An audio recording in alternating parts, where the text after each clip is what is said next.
August 16th, 1977. Graceland is silent until a desperate call shatters the calm.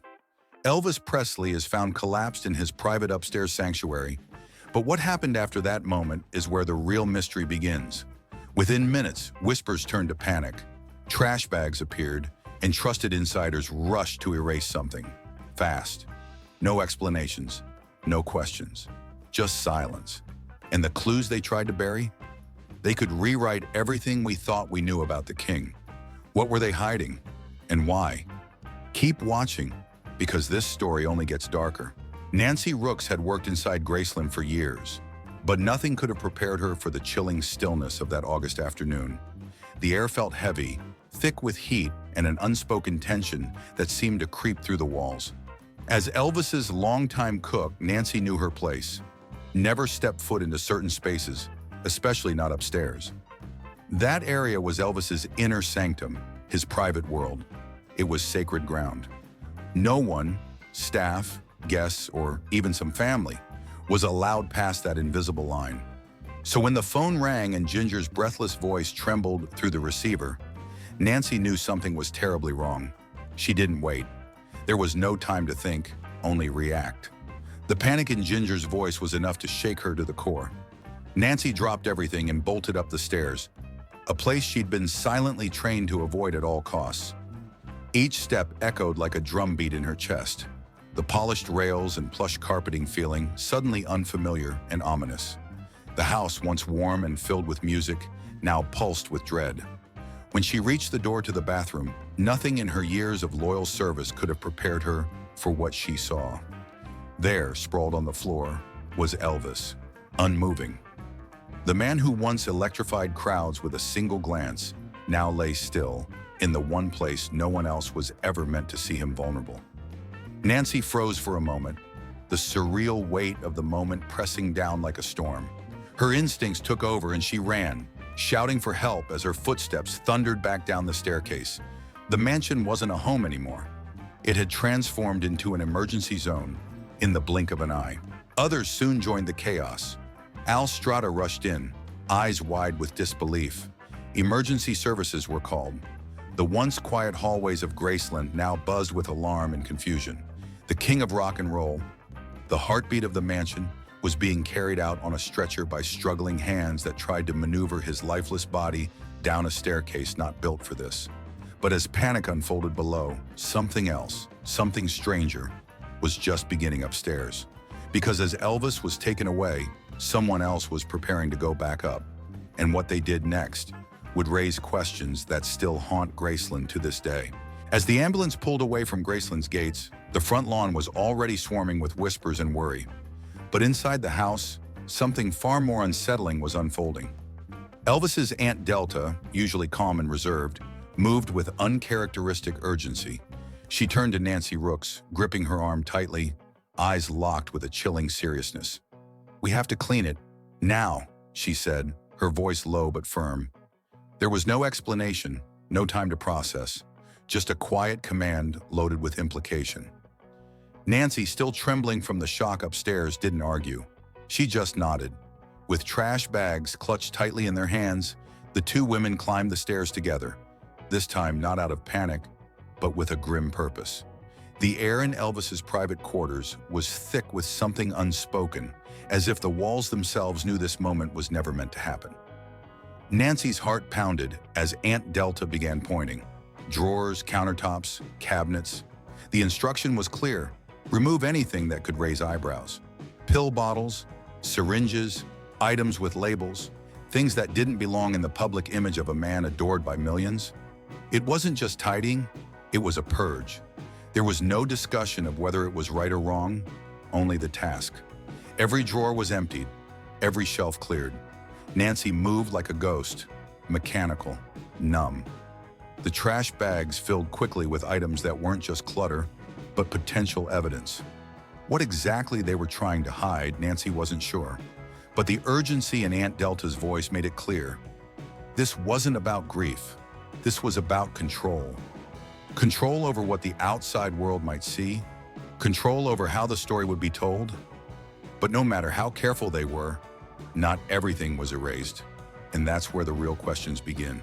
Upstairs, the air hung heavy with a strange mix of disinfectant and dread. Nancy and Aunt Delta worked in near silence. The rustle of trash bags and the clinking of bottles, the only sounds breaking through the thick tension. It didn't take long before they began uncovering what felt off. Inside cabinets, tucked in drawers, scattered across counters, they found syringes. Not one or two, but several. Then came the pill bottles. Dozens of them. Some with familiar names, others with labels she didn't recognize. All with prescription tags that, on the surface, looked legitimate. But the sheer volume whispered a different story.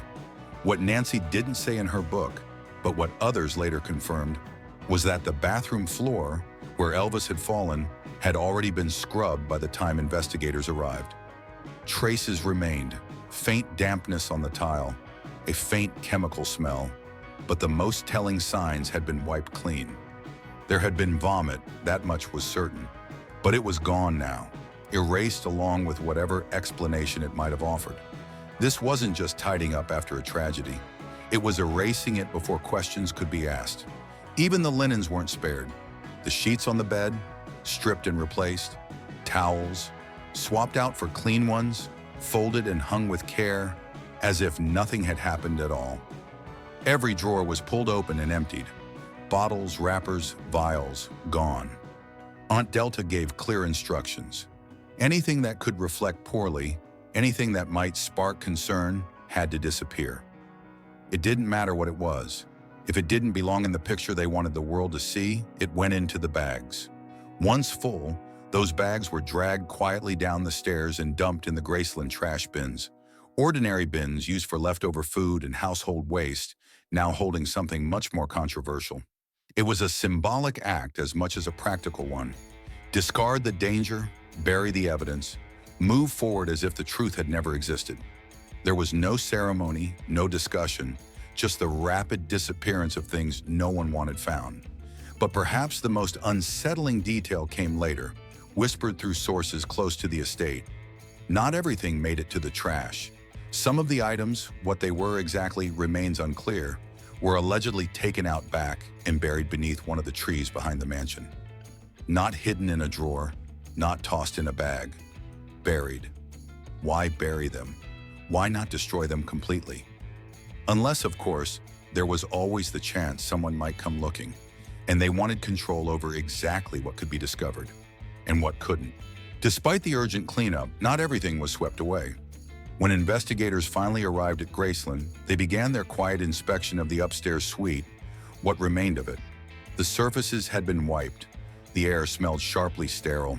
But even through the layers of intentional order, there were things they couldn't miss.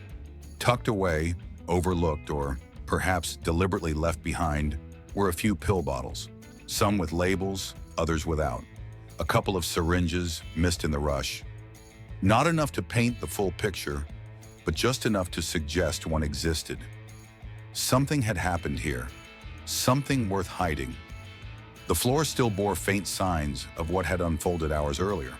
Investigators noted a subtle dampness near the bathroom entrance, as if something had recently been scrubbed away. The kind of damp that clings to tile after a mop is run over it in a hurry. No blood, no visible distress, but just enough residue to raise eyebrows. You could feel the effort that had gone into sterilizing the scene, an effort so meticulous it drew suspicion of its own. What had been here before the bleach, before the trash bags, before the silence? And then came perhaps the most baffling piece of the puzzle. At the hospital during the autopsy process, Elvis's stomach contents, crucial for determining cause of death, were inexplicably destroyed.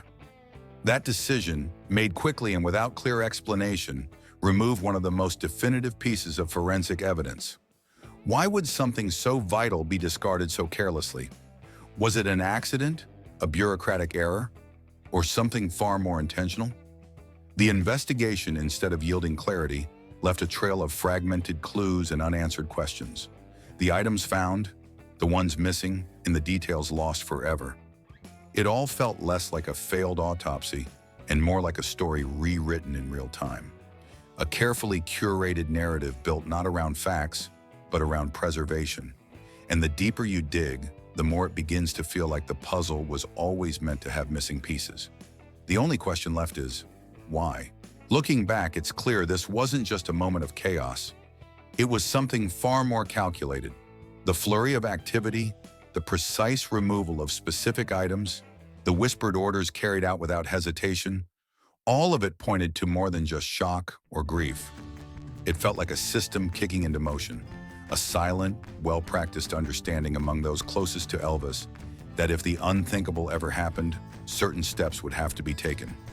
Not to deceive, perhaps, but to preserve. To protect not just a man, but a legacy. And while the FBI wasn't present in Graceland that day, their involvement in the aftermath would eventually pull back more layers of this complicated event. When federal eyes later reviewed the circumstances, inconsistencies emerged. Reports didn't line up. Items mentioned in interviews never appeared in evidence logs. Rumors of buried evidence, of things purposely hidden, refused to go away. The question wasn't just what had been found, but what had been left behind for them to find. And perhaps more disturbingly, why only those things? To this day, fans, historians, and investigators continue to circle the same uneasy conclusion. Someone wanted to control the story. Whether out of love, fear, or self-preservation, a decision was made to curate the final chapter of Elvis's life before the truth could write it itself. But what was so dangerous, so damaging, that it had to be erased in such a hurry? And in the end, did they succeed? Or simply deepen the mystery surrounding the king's final moments? The truth, it seems, may be buried far deeper than we think. So now that you've seen what unfolded behind those locked doors, the question shifts from what happened to why it happened. Was this a desperate act of love? One final gesture from those closest to Elvis to shield him from public scrutiny? Or was it something more deliberate? A calculated cover-up designed to control the narrative before anyone else had a chance to ask the hard questions. The lines blur when emotion meets secrecy, and the truth gets harder to pin down. Some would argue that preserving a legacy as iconic as Elvis's is worth a few unanswered questions. Others believe the truth, no matter how messy, deserves to be known. So what do you believe? Were they trying to protect his memory out of respect or erase the truth out of fear? Every piece of the story feels intentional, but interpretation depends on the lens you choose to see it through. Let's open this up. Scroll down and tell us what you think in the comments. Do you believe everything that happened that day was innocent? Or do you think something far more serious was swept under the rug? Your theory might be the missing piece someone else has been searching for. If you found this story as intriguing and unsettling as we did, make sure to hit that like button.